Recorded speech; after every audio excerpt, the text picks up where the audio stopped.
കുട്ടമ്പുഴ ഉരുളൻതണ്ണിയിൽ യുവാവിനെ കാട്ടാന ചവിട്ടിക്കൊന്നുവെന്ന വാർത്ത വരുന്നുണ്ട്. എൽദോസ് ആണ് കൊല്ലപ്പെട്ടത്.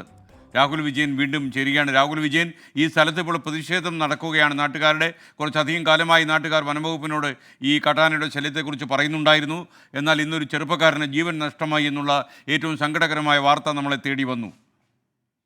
എസ്കെൻ, പ്രതിഷേധം വലിയ തരത്തിൽ ഈ പ്രദേശത്തുണ്ട് എന്നുള്ളതാണ് ഏറ്റവും പ്രധാനപ്പെട്ട കാര്യം. ഈ മൃതദേഹം, എൽദോസിന്റെ മൃതദേഹം ഇപ്പോഴും ഈ അപകടമുണ്ടായ സ്ഥലത്ത് തന്നെ കിടക്കുകയാണ്. ദാരുണമായ ഒരു കാഴ്ചയാണ് എന്നുള്ളതാണ് നാട്ടുകാർ പറയുന്നത്. ചിന്നിച്ചിതറിയ നിലയിലാണ് മൃതദേഹം എന്നുള്ളതാണ് നമുക്ക് മനസ്സിലാക്കാൻ കഴിയുന്നത്. അതായത് ക്രൂരമായിട്ടുള്ള കാട്ടാന ആക്രമണത്തിന് ഇരയായാണ് എൽദോസ് കൊല്ലപ്പെട്ടിരിക്കുന്നത് എന്നുള്ളതാണ് നമുക്കിപ്പോൾ അവിടെ നിന്ന് ലഭിക്കുന്ന വിവരം. എന്തായാലും വലിയ തരത്തിലുള്ള പ്രതിഷേധം നാട്ടുകാരുടെ ഭാഗത്തു നിന്നുണ്ടാകുന്നു. നഷ്ടപരിഹാര തുക ഉൾപ്പെടെയുള്ള കാര്യത്തിൽ ഒരു തീരുമാനം ഉണ്ടായതിനു ശേഷം മാത്രമായിരിക്കും മൃതദേഹം അവിടെ എടുക്കാൻ അനുവദിക്കുക എന്നുള്ളത് നാട്ടുകാർ പറഞ്ഞിട്ടുണ്ട്. നിലവിൽ എന്തായാലും വനംവകുപ്പ് ഉദ്യോഗസ്ഥരും പോലീസും ഉൾപ്പെടെ അവിടെ തടിച്ചുകൂടിയിട്ടുണ്ട്, അവിടെ എത്തിയിട്ടുണ്ട്. പക്ഷേ നാട്ടുകാരുടെ വലിയൊരു സംഘം തന്നെ അവിടെ തടിച്ചുകൂടുകയും വലിയ പ്രതിഷേധം അവിടെ ഉയർത്തുകയും ചെയ്യുന്നു. ഒരു 60 കുടുംബങ്ങൾ തിങ്ങിപ്പറക്കുന്ന, അല്ലെങ്കിൽ 60 കുടുംബങ്ങൾ ചേർന്ന് താമസിക്കുന്ന ഒരു പ്രദേശമാണ്. അവിടെ വെച്ചാണ് റോഡിലൂടെ നടക്കുമ്പോൾ എൽദോസിന് കാട്ടാന ആക്രമണത്തിൽ ദാരുണമായിട്ടുള്ള ഒരു അന്ത്യം സംഭവിക്കുന്നത്. എൽദോസിന്റെ കൂടെ മറ്റൊരാൾ കൂടി ഉണ്ടായിരുന്നു എന്നുള്ള വിവരം കൂടിയാണ് നമുക്ക് ലഭിക്കുന്നത്. അദ്ദേഹം ഓടി രക്ഷപ്പെടുകയായിരുന്നു എന്നുള്ളത് നമുക്ക് അറിയാൻ കഴിയുന്നുണ്ട്. എന്തായാലും വലിയ പ്രതിഷേധം ഈ പ്രദേശത്തുണ്ട്. കാട്ടാന ശല്യം നിരന്തരമായി ഉണ്ടാകുന്ന ഒരു പ്രദേശമാണ്.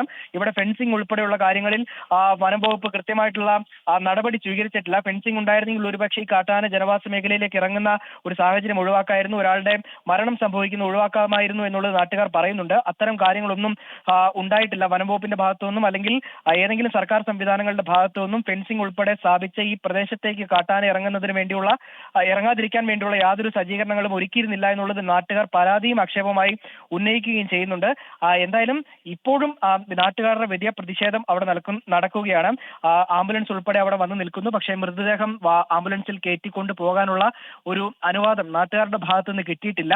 ഈ കാട്ടാന ശല്യത്തിന് ശാശ്വതമായ ഒരു പരിഹാരം ഉണ്ടാകണം. മാത്രമല്ല, ഈ എൽദോസിന്റെ കുടുംബത്തിന് കൃത്യമായ നഷ്ടപരിഹാരം ഉൾപ്പെടെ കിട്ടുന്നതിന് വേണ്ടിയുള്ള എല്ലാ തയ്യാറെടുപ്പുകളും എല്ലാ സജ്ജീകരണങ്ങളും ഒരുക്കിയതിനു ശേഷം മാത്രമായിരിക്കും ഈ മൃതദേഹം ആ അപകട സ്ഥലത്ത് നിന്ന് എടുക്കാൻ അനുവദിക്കൂ എന്നുള്ളതാണ് നാട്ടുകാർ ഇപ്പോൾ എന്തായാലും പറയുന്നത്. കുറച്ച് നാളത്തേക്ക് ഒരു മാസം മുൻപത്തെ കാര്യം നോക്കുകയാണെങ്കിൽ പോലും നമുക്ക് കൃത്യമായിട്ട് അറിയാം. നമ്മുടെ ഈ ഇലക്ഷൻ സമയത്തായിരുന്നു അവിടെ കാട്ടാനകൾ നിരന്തരമായി ജനവാസ മേഖലയിലേക്ക് ഇറങ്ങുന്നത്. അതിന് തടയിടുന്നതിന് വേണ്ടി എന്തെങ്കിലും നടപടി ഉണ്ടാകണമെന്ന് പലതവണ ആവശ്യപ്പെട്ടിട്ട് വനംവകുപ്പിന്റെ ഭാഗത്ത് നിന്ന് ഒരു നടപടി